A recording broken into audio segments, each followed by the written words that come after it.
கெடார் வழியாக செல்லங்குப்பம் செல்லும் தார் சாலைக்கு விக்கிரவாண்டி சட்டமன்ற உறுப்பினர் அன்னியூர் சிவா அடிக்கல் நாட்டினார். காணை ஒன்றியம் கெடார் ஊராட்சியில் கெடார் வழியாக செல்லங்குப்பம் செல்லும் தார் சாலைக்கு விக்கிரவாண்டி சட்டமன்ற உறுப்பினர் அன்னியூர் சிவா அடிக்கல் நாட்டினார். இந்த நிகழ்வில் காணை ஒன்றிய குழு தலைவர் கலைச்செல்வி, ஒன்றிய செயலாளர்கள் கல்பட்டு ராஜா, மாவட்ட கவுன்சிலர் முருகன், மாவட்ட கவுன்சிலர் சிவகுமார், ஒன்றிய குழு துணைத் தலைவர் வீரராகவன், ஒன்றிய கவுன்சிலர் கருணாகரன், வள்ளி கிருஷ்ணமூர்த்தி, ஊராட்சி மன்ற தலைவர் இந்திராமணி, துணைத் தலைவர் ஏஞ்சலினா தாஸ், வட்டார வளர்ச்சி அலுவலர்கள் சிவகுமார், சீனிவாசன், ஒன்றிய நிர்வாகிகள் பழனி, செல்வம், செல்வராஜ், மதன், சிவகுமார், புனிதா ஐயனார், சக்கரவர்த்தி, நாராயணசாமி, சிவராமன், கிளைக்கழக செயலாளர் மணி, வெங்கடேசன், சதீஷ், பிரகாஷ், நிர்வாகிகள் தர்மலிங்கம், கலைமணி, வெங்கடேசன், சுந்தர கணேசன், பார்த்திபன், மணிபாலன், ராகுல் உள்ளிட்ட நிர்வாகிகள் கலந்து கொண்டனர். கள்ளக்குறிச்சி மாவட்டம் சங்கராபுரத்தில்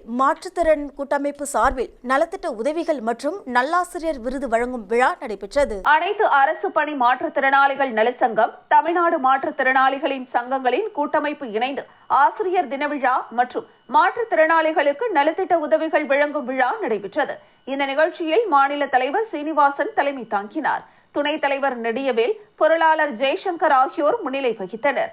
மாநில பொதுச் செயலாளர் சந்திரகுமார் வரவேற்புரை வழங்கினார். இவ்விழாவில் தமிழ்நாடு மாற்றுத்திறனாளிகளின் கூட்டமைப்பின் மாநில பொதுச் செயலாளர் பொன்னுசாமி, மாநில தலைவர் கருப்பையா ஆகியோர் சிறப்பு விருந்தினர்களாக கலந்து கொண்டனர். மேலும் கள்ளக்குறிச்சி மாவட்ட மாற்றுத்திறனாளிகளின் நல அலுவலர் சுப்பிரமணியன், வட்ட அலுவலர் சசிகலா ஆகியோர் உடனிருந்தனர்.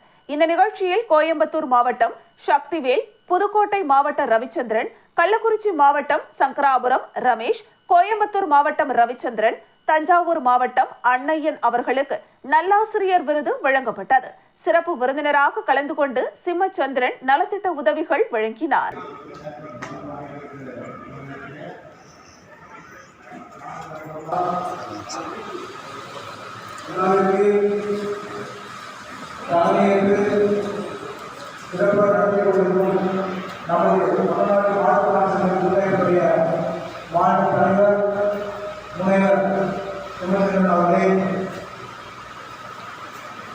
நமது கூட்டமைப்புடைய பொதுச் செயலாளர் பேராசிரியர் குருசாமி அவர்களே,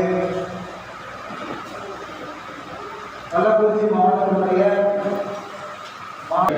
தமிழ்நாடு மாற்றுத்திறனாளிகள் நல வாரியம் அப்படின்னு ஒரு வாரியம் இருக்குது. அது முழுக்க அரசாங்கத்தில் அது மாநில அளவில் ஒரு மிகப்பெரிய பொது உறுப்பினர் அரசு பத்திரிகை அவருடைய கள்ளக்குறிச்சியோடு பெரியோர் மாவட்டத்தில் நம்முடைய அவங்க அவருடைய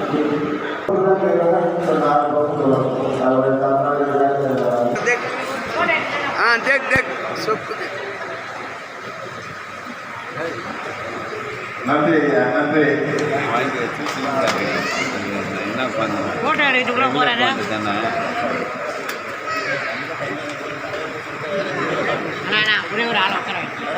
மாணவர்களுக்கு ஆசிரியராக இருந்துட்டு விருதையும் பார்த்துட்டு ட்ரைனிங் பண்ணிட்டு இருக்கிறேன். எனக்கு இந்த சிறந்த ஆசிரியர்கள் வழங்குறதுக்கு நம்ம அனைத்து வகை ஆசிரியர் சங்க நிர்வாகிகளுக்கும் அனைத்து உறுப்பினர்களுக்கும் நன்றி.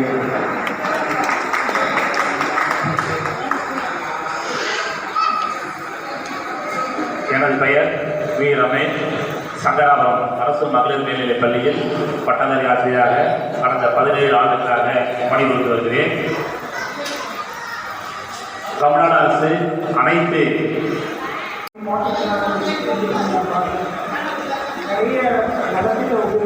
சேலத்தில் கட்டப்பட்டுள்ள மினி டைட்டில் பூங்காவை தமிழ்நாடு முதலமைச்சர் மு.க. ஸ்டாலின் காணொலி காட்சி மூலம் திறந்து வைத்தார். சேலம் மாவட்டம் கருப்பூரில் தமிழ்நாடு அரசின் சார்பில் மினி டைட்டில் பூங்கா அமைக்கும் பணிகள் நடைபெற்று முடிந்தது.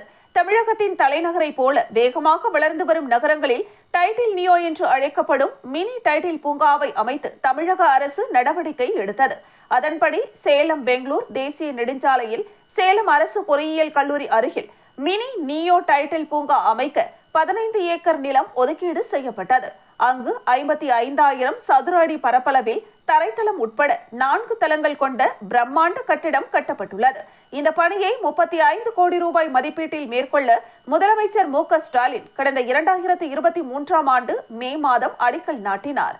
இதனைத் தொடர்ந்து 8 மாதத்தில் சேலம் டைட்டில் நியோ மினி பூங்கா கண்ணை கவரும் வகையில் மிக பிரம்மாண்டமாக கட்டி முடிக்கப்பட்டுள்ளது. இந்த டைட்டில் பூங்காவை தமிழக முதலமைச்சர் மு.க.ஸ்டாலின் காணொலி காட்சி மூலம் திறந்து வைத்தார். இந்த டைட்டில் நியோ மினி பூங்கா திறக்கப்பட்டுள்ள நிலையில் நேரடியாக 500 பேருக்கு வேலை வாய்ப்பு கிடைக்கும். தகவல் தொழில்நுட்ப நிறுவனங்கள், மென்பொருள் தயாரிப்பு நிறுவனங்கள், வங்கிகள் என பல்வேறு தரப்பினரும் டைட்டில் நியோ மினி பூங்காவில் தங்களது நிறுவனங்களை தொடங்க வசதியாக கட்டிடம் முழுமையாக குளிர்சாதன வசதி செய்யப்பட்டுள்ளது. தடையில்லா மின்சாரத்திற்கு தனியாக டிரான்ஸ்பார்மருடன் மின்சார இணைப்பு வழங்கப்பட்டுள்ளது. வளாகம் முழுக்க தீ தடுப்பு கருவிகள் அமைக்கப்பட்டுள்ளது. டைட்டில் நியோ பூங்கா முழுவதும் சிசிடிவி கேமராக்கள் பொருத்தப்பட்டுள்ளது.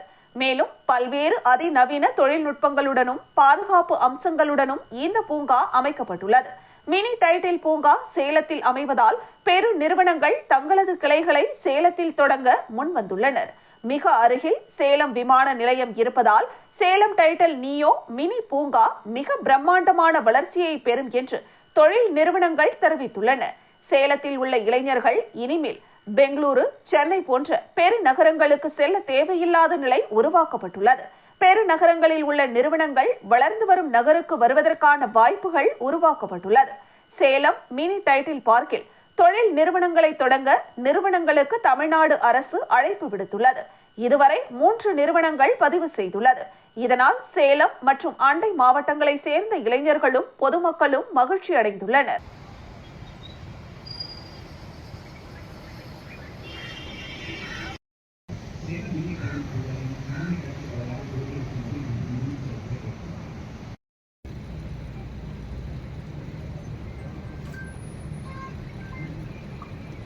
and access healthcare. தமிழ்நாட்டில் தகவல் தொழில்நுட்பத் துறையின் வளர்ச்சியினை மேம்படுத்த நிலை 2 மற்றும் முதலமைச்சர் அவர்களால் டைட்டில் நியோ திட்டம் அறிவிக்கப்பட்டது. நன்றி. தமிழ்நாடு முதலமைச்சர் அவர்களுக்கு எனது மனமார்ந்த நன்றியை தெரிவித்துக் கொள்கிறேன். மேலும் இந்த நிகழ்ச்சியில் கலந்து கொண்டு சிறப்பித்த மாண்புமிகு மரியாதைக்குரிய அரசு தலைமை செயலாளர் அவர்களுக்கும், மரியாதைக்குரிய தொழில்துறை செயலாளர் அவர்களுக்கும் மற்றும் பிற அலுவலர்கள்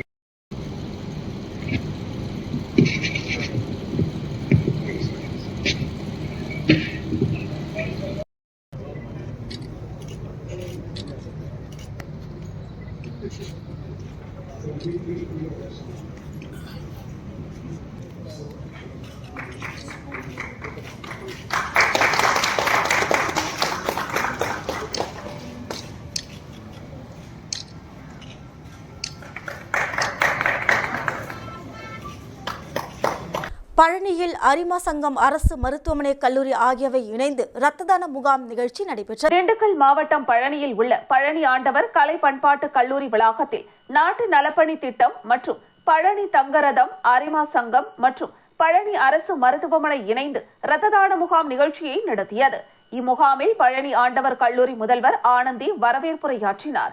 நாட்டு நலப்பணி திட்ட அலுவலர் கௌதமன் மற்றும் துணை ஆணையர் வெங்கடேஷ், அரசு மருத்துவமனை தலைமை மருத்துவர் உதயகுமார், மருத்துவர் முருகேஷ்குமார், லயன் சங்கம் சுப்புராஜ் மற்றும் மனோகரன், முனியாண்டி, சுரேஷ், சந்திரசேகரன், சிவகுமார், பாலசுப்ரமணி, காளீஸ்வரன், ராஜவர்மன், பிரகாஷ், பழனிசாமி, வெங்கடேஸ்வரன், ரவிச்சந்திரன், சுப்பிரமணியன், மனோகரன், சண்முகசுந்தரம் மற்றும் கண்ணதாசன் உள்ளிட்ட நிர்வாகிகள் கலந்து கொண்டு ரத்த தான முகாம் நிகழ்ச்சி நடைபெற்றது.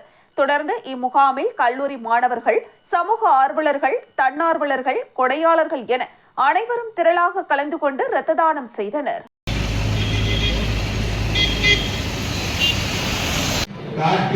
அவர்களுக்கு மரியாதை செலுத்த நாட்டு நலப்பணி திட்டம்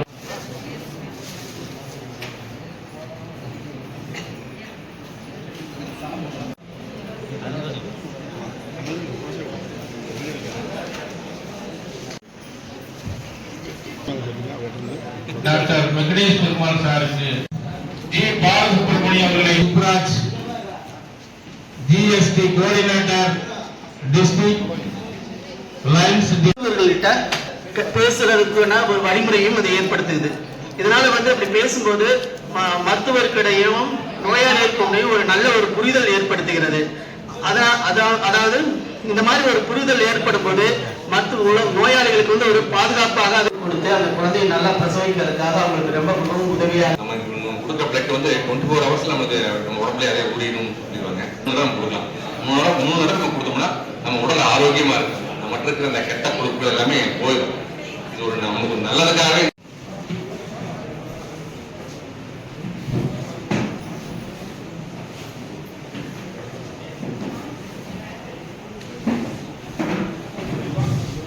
Patel PMD line K Subraj sir அவர்களை அன்போடு அழைப்போம்.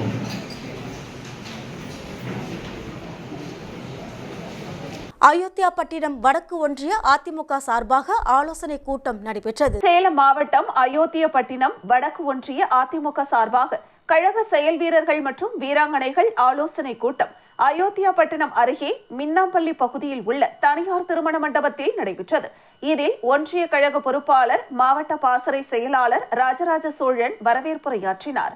கழக அமைப்பு செயலாளரும் முன்னாள் அமைச்சருமான செம்மலை கலந்து கொண்டு சிறப்புரையாற்றினார்.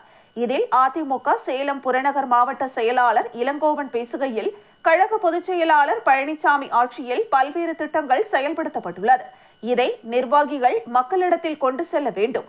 ஆனால் திமுக ஆட்சியில் மக்களிடம் வரி அதிக அளவில் வாங்கிக் கொண்டு மாதம் 1000 ரூபாய் தருகின்றனர். மது விற்கவில்லை என்றால் அரசு அதிகாரிகளை பணியிடை நீக்கம் செய்கின்றனர் என்றார். இதில் முன்னாள் அமைச்சர் செம்மலை பேசுகையில், கள்ளக்குறிச்சி மக்களவை தேர்தலில் வெற்றி வாய்ப்பு இல்லை என்று நிர்வாகிகள் கவலை கொள்ள வேண்டாம். அது நமக்கான தேர்தல் அல்ல, மத்தியில் யார் ஆட்சி அமைப்பது என்ற தேர்தல். 2026 நமக்கான தேர்தல். அதில் வெற்றி பெற உழைக்க வேண்டும். அதிமுக ஆட்சி அமைய வேண்டும் என அவர் பேசினார். இதில் ஏற்காடு சட்டமன்ற உறுப்பினர் சித்ரா, அண்ணா தொழிற்சங்க பேரவை துணை செயலாளர் பொன் தனபால், பேரூர் கழக செயலாளர் ரவி சேகர் மற்றும் சேலம் புறநகர் மாவட்ட இணை செயலாளர் அருண்குமார், அம்மா பேரவை பொருளாளர் குபேந்திரன், ஒன்றிய கழக நிர்வாகிகள், சார்பு மன்ற நிர்வாகிகள் உட்பட பலர் கலந்து கொண்டனர்.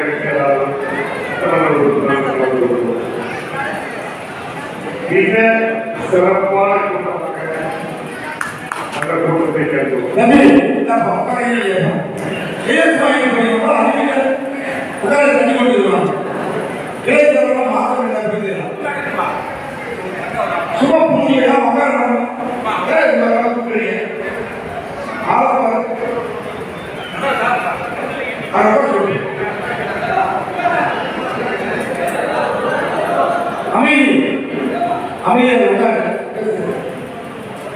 அந்த கூட்டத்தை முடித்துக் கொண்டு